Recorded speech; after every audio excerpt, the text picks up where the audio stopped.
اگر بعض واقعات کی بنیاد پر صدام حسین کو انسانی مجرم قرار دے کر ان کو پھانسی لگایا جا سکتا ہے، یہاں پر 1 لاکھ تک فلسطینی شہید ہوئے،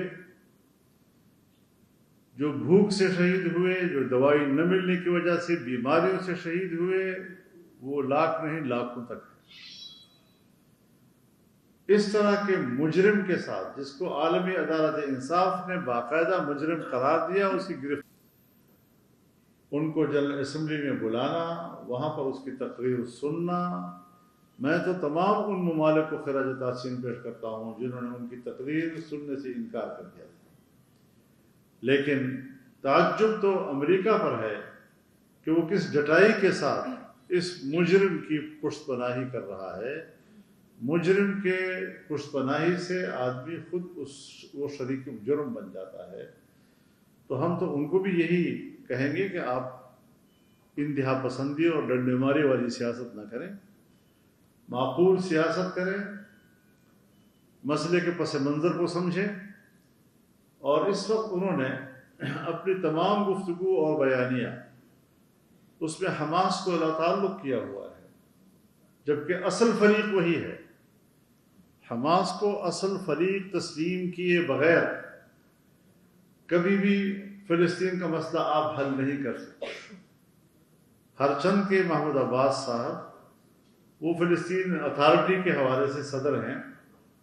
لیکن اس موجودہ جنگ میں چونکہ حماس ہی فریق ہے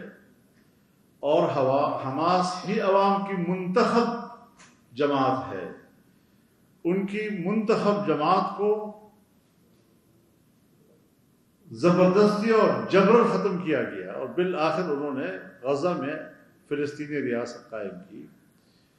لہذا وہ ایک منتخب حکومت ہے، منتخب جماعت ہے، اس کو بطور فریق کے نظر انداز کرنا،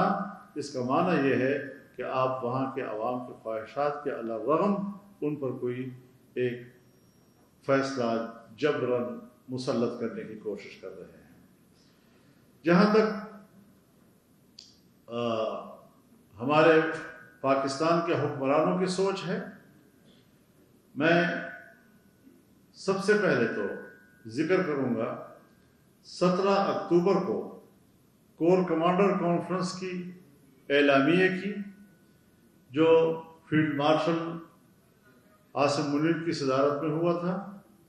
ذرا وہ خود نیو یارک کا اعلامیہ، وہاں پر ان کا بیان، اور کور کمانڈر کانفرنس کے دوران جو اعلامیہ جاری ہوا تھا، اس میں باہمی تقابل کریں کتنا فاصلہ ہے اس کے اندر۔ جو بات جس زور کے ساتھ شہباز شریف صاحب نے کی جنرل اسمبلی میں خطاب کے دوران، اس کے بعد جو ان کا بیان جاری ہوا ہے، ذرا ان کو بھی میں دعوت دیتا ہوں کہ اپنے جنرل اسمبلی کے خطاب اور اس کے بعد آپ کی ٹویٹ میں کتنا فرق ہے۔ لہذا کمزور موقف کے ساتھ عرب دنیا شکست کھا جائے گی۔ اس وقت عرب دنیا کو متحد ہونے کی ضرورت ہے، اور اس قسم کی چیزیں کیا ہمیں یاد نہیں ہیں؟ بوسنیا کے مسلمانوں کے ساتھ کیا کیا گیا؟ کیا اس کے مسئلے کا حل پیش نہیں کیا گیا تھا؟ اس کے باوجود وہاں پر لاکھوں مسلمان شہید نہیں ہوئے، لاکھوں عورتوں بچوں کی عزت پامال نہیں ہوئی، لاکھوں کی تعداد میں لوگ بے گھر نہیں کر دیے گئے۔ دنیا کو آپ امن کی بات کریں، اور امن کی پشت پر ایک خنجر بھی آپ کے ہاتھ میں ہے کہ اسی قوم کی پیٹھ پہ بھونک دیا جاتا ہے۔ یاسر عرفات نے امن کی طرف سفر کیا، اس نے عسکریت سے دستبردار کیا، اس کا کیا انجام کیا آپ نے؟ اور آج جو ٹرمپ اور نیتن یاہو کا اعلامیہ ہے، یہ اسرائیل کی توسیع کا منصوبہ تو ہو سکتا ہے، لیکن یہ فلسطین کی ریاست کو تسلیم کرنے یا بیت المقدس کی آزادی کا فارمولہ نہیں ہو سکتا۔ پہلے تو اگر وہ واقعتاً کسی مسئلے کے حل پر وہ سنجیدہ ہیں تو پھر بیت المقدس سے امریکی سفارت خانے کے قیام کے دعوے سے دستبردار ہو جائے، تو ہم سمجھیں گے کہ ہاں کوئی اشارہ ہے کوئی بیت المقدس کی آزادی کی طرف۔ تمام اسلامی دنیا بیت المقدس کی آزادی کے لیے ایک پیج پر ہے، متفق ہے، اور اگر کسی نے دو ریاستی حل کی تجویز دی بھی ہے تو بھی اسی صورت میں کہ ایک آزاد فلسطین جس کا دارالخلافہ بیت المقدس ہوگا۔ تو یہ وہ نکات ہیں کہ اس وقت جو نیو یارک میں ہو رہا ہے اس پر عالمی برادری کی نمائندگی نہیں ہے، یورپ بھی اس سوچ کے خلاف ہے، اسلامی دنیا بھی اس سوچ کے خلاف ہے۔ عوام کی رائے کو مد نظر رکھا جائے، یہی جمہوریت ہے، ورنہ پھر جمہوریت کے بڑے بڑے دعوے ختم کر دیے جائیں۔ عوام کو کس طرح ریپرزینٹ کیا جاتا ہے، عوام کے حقوق کے لیے کس طرح بات کی جاتی ہے، مشکلات کو حل کرنے کے لیے کن رویوں کی ضرورت ہے، وہ آپ کسی نوجوان کے بارے میں تو کہہ سکتے ہیں جو عام نوجوان ہے ہمارے معاشرے کا کہ وہ جذباتی ہو کر بات کرتا ہے، لیکن ذمہ دار فورم پر بیٹھ کر جو لوگ جذباتی بات کرتے ہیں اور پھر وہ علاقائیت کی بات کرتے ہیں، صوبائیت کی بات کرتے ہیں، وہ تو میرے خیال میں اپنے آئین سے انحراف کر رہے ہیں۔ میں نے تو آپ کو یہی کہا کہ ان کے تو اپنے بیانات میں تضاد آ رہا ہے، پاکستان کی بنیادی موقف میں تضاد آ رہا ہے، قائد اعظم کے موقف میں کی نفی ہو رہی ہے اس ساری صورتحال سے۔ تو شہباز شریف صاحب کو بھی سوچنا چاہیے، آخر وہ مسلم لیگ کے سربراہ ہیں اور اپنے آپ کو قائد اعظم کا جانشین کہتے ہیں، تو ان کو سوچنا ہوگا کہ میں کہیں پاکستان کے بنیادی اور اساسی موقف سے انحراف تو نہیں کر رہا ہوں۔ اب دیکھیے انفرادی طور پر کسی ملک نے اگر نہیں کیا ہوگا، کیا وجوہات ہوں گی، کیا ان کی مصلحتیں ہوں گی، ہر ملک کا اختیار تو ہے، لیکن مجموعی تھی بات کر رہا ہوں۔ شام کا صدر اگر پہلی مرتبہ گیا ہوگا، شاید ان کو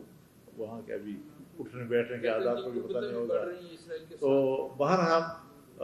شام کی قربتیں نہیں بڑھ سکتی، کیونکہ سب سے پہلے یہ نیا انقلاب جب وہاں آیا تو اسرائیل نے سب سے پہلے شام کی دفاعی قوت پر حملے کیے اور کو تباہ۔ دیکھیے اسلامی نظریاتی کونسل کا تو میں ممبر نہیں ہوں، اور وہ ایک فورم ہے، آئینی فورم ہے۔ اس کی دو صورتیں ہوتی ہیں، ایک کسی مسئلے پر وہ سو موٹو کریں تو ظاہر ہے کہ وہ پارلیمنٹ میں نہیں آتی کہ وہاں زیر بحث ہوں۔ کچھ چیزیں وہ ہوتی ہیں کہ جو پارلیمنٹ بھیجتی ہیں، تو 26ویں ترمیم کے تحت جہاں پہلے ایوان کے 40% اراکین کی منظوری ضروری تھی، اب 22% اراکین کی منظوری ضروری ہے، تو انہوں نے جو بھی فیصلہ کیا ہوگا وہ ہمارا ایک آئینی فورم ہے، اور یقیناً انہوں نے قرآن و سنت کی روشنی میں ہی کیا۔ حضرت مقصد احترام اختلاف رائے رکھوں گا، کیونکہ یہ باتیں طے ہونی ہیں مذاکراتی میز پر جب بھی وقت آئے، اور وقت سے پہلے اپنے کارڈ ایکسپوز کر دینا یہ شاید حکمت عملی کے خلاف ہے۔ لہٰذا ہم اس پہ امریکہ یا عالمی قوتوں کی رضامندی حاصل کرنے کی کوشش تو کہہ سکتے ہیں، لیکن مسئلہ فلسطین کے لیے ایسی باتیں فائدہ مند ہیں۔ ہاں، جہاں تک نوبل انعام کا تعلق ہے، کوئی امن کا تو ممکن نہیں ہے، کیونکہ لاکھوں لوگوں کا کو دربدر کر دیا، اور اب ہم اس کے لیے امن کی بات کرتے ہیں۔ کوئی جنگ نوبل انعام ہونا چاہیے۔ اسرائیل نے قطر پر حملہ کیا جی، اور کل اس نے قطر سے معافی مانگ لی، تو کیا آپ یہ سمجھتے ہیں کہ تمام امت مسلمہ ایک پیج میں قطر؟ میرے خیال میں قطر سے معافی کس بات پہ مانگی ہے؟ اس لیے کہ وہاں پر فلسطینی موجود تھے، فلسطینی قیادت موجود تھی۔ کیا وہ غزہ کے 1 لاکھ لوگوں کی شہادت اور قتل عام اور ان کی دربدری پر بھی معافی مانگتا ہے؟ وہ انسانی مجرم ہے۔ یہ معافی کافی نہیں ہے امت مسلمہ کے لیے، یہ معافی کافی نہیں ہے اہل فلسطین کے لیے۔ حضرت مسئلہ فلسطین کے لیے فلسطینیوں کی مرضی کے خلاف حل کی کوششیں پہلے دن سے ہیں۔ برطانیہ اسرائیل کا مؤسس ہے، اسی نے ہی 1917 میں اسرائیل کی بنیاد ڈالی ناجائز طور پر، اور لیگ آف نیشنز کی کمیٹی نے جو اس زمانے میں سفارشات مرتب کرتی، ایک ایک سفارش کی نفی کر کے وہاں اسرائیلی ریاست قائم کی گئی۔ اور پھر اس کے بعد آپ مجھے بتائیں، کہتے ہیں جی فلسطینیوں نے زمینیں بیچی ہیں، فلسطینیوں نے زمینیں بیچی ہیں۔ 1917 میں تو اس سرزمین پر فلسطینی صرف 2% تھے، اور سن 48 میں فلسطینی صرف 6% ہیں۔ تو کیسے کہا جا سکتا ہے کہ جی فلسطینیوں نے ان کو زمینیں بیچ دی ہیں اور ان کا سرزمین خود ان کے حوالے کی ہے؟ لہٰذا تاریخ کو جھٹلایا جا رہا ہے، حقائق جھٹلائے جا رہے ہیں۔ اور لیگ آف نیشنز کی جو کمیٹی نے اس زمانے میں سفارشات کی تھی کہ پوری دنیا میں یہودی دربدر تھا، اور اس کو کہاں آباد کیا جائے، واضح طور پر کہا گیا ہے کہ فلسطین میں نہیں، اس لیے کہ ایک تو وہ خود گنجان آباد علاقہ ہے اور دوسرا اقتصادی لحاظ سے کمزور علاقہ ہے، لیکن اس کے باوجود وہاں آباد کیا گیا۔ میرا جو اپنا ذاتی اندازہ ہے، ممکن ہے غلط بھی ہو سکتا ہے، ہمارے جو اس وقت حکمران ہیں ان کے اوپر وہ 3-4 گھنٹے کی انڈیا کی جنگ سوار ہے، اور وہ جو بھی دنیا میں اپنا موقف کبھی صبح شام تو وہ اس لیے کہ امریکہ انڈیا کی طرف نہ چلا جائے، انڈیا کی طرف نہ، بس یہی اس کے مد نظر ہے، اصول مد نظر نہیں ہے۔ تو یہ جو اس قسم کے ریاستی موقف ہوتے ہیں کہ یہاں پر کور کمانڈر کانفرنس میں آپ ایک موقف دیں، وہاں پر دوسرا موقف دیں، جنرل اسمبلی میں دنیا سے آپ خطاب کر رہے ہیں، وہاں آپ کا موقف اور ہو، پھر اس کے بعد سائڈ روم پہ آپ کا موقف بدل جائے، تو یہ چیز میرے خیال میں پاکستان کے وزن کو کم کر رہا ہے، پاکستان کے وزن کو طاقت نہیں دے رہا۔ عرفان صاحب ذرا بولیں۔ عرفان صاحب، کیا 26ویں ترمیم سے مطلوبہ نتائج حاصل ہو گئے ہیں یا کوئی اور ترمیم کی ضرورت ہے؟ نتائج میں نے نہیں حاصل کرنے، نتائج سبھی اداروں نے خود طے کرنے ہوتے ہیں، لیکن ہم نے جو کچھ کیا ہے وہ سیاسی جماعتوں کی جو کمٹمنٹس تھی، اور خاص طور پر جو میثاق جمہوریت تھی، اس کے تناظر میں یہ ساری چیزیں ہوئی ہیں، اور پوری پارلیمنٹ کو اعتماد میں لے کر ایک لمبے مذاکرات کے نتیجے میں جس نتیجے پر ہم پہنچے ہیں، اب جو ایک چیز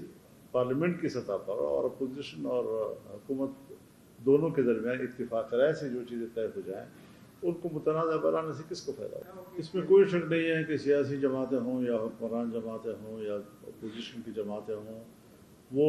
مسئلہ فلسطین کو وہ مقام نہیں دے رہی ہے، اور نہ ہی وہاں کے عوام کا وہ حق ادا کر رہی ہے جو ان کا فرض بنتا ہے۔ اس محاذ پر اگر کوئی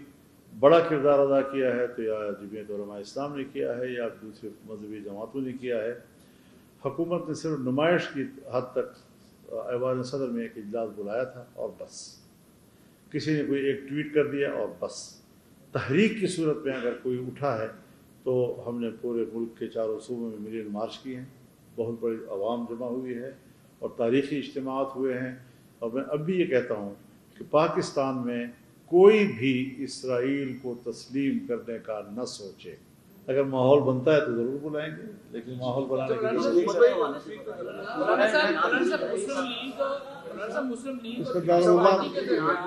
اس موجودہ حکومت کے